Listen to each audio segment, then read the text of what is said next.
then he'll give it to you and say, like, I'll tell God all the time. I said, I need you to get your child, my wife. I'll say, I need you to get your child. But I also have to recognize, as the leader of the household, spiritual leader, that Satan comes to kill, steal, and destroy.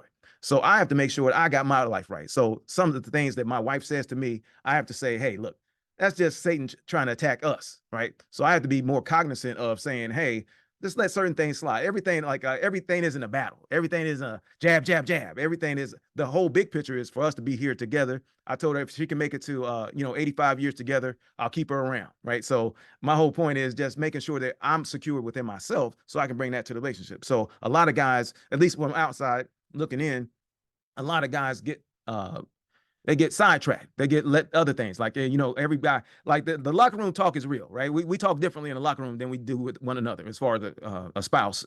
And what I told the guys is, I said, look, guy, if you don't, I said, weight is not your friend. Okay. It's not going to be your friend. So all these ailments that you're having in your knees, I know for a fact, when I lost weight, my knees didn't hurt as much, right? Because it wasn't carrying this bigger frame that was there. Well, get this, in a relationship, if you're carrying weight from the emotional weight that you had from your past, it's always going to be there. You're always going to go back to that. So I had to look, I had to learn from my past, but I couldn't carry my past with me, if that makes sense. So I had to let it go. And I said, no, this is my wife. This is what I'm building a relationship with now.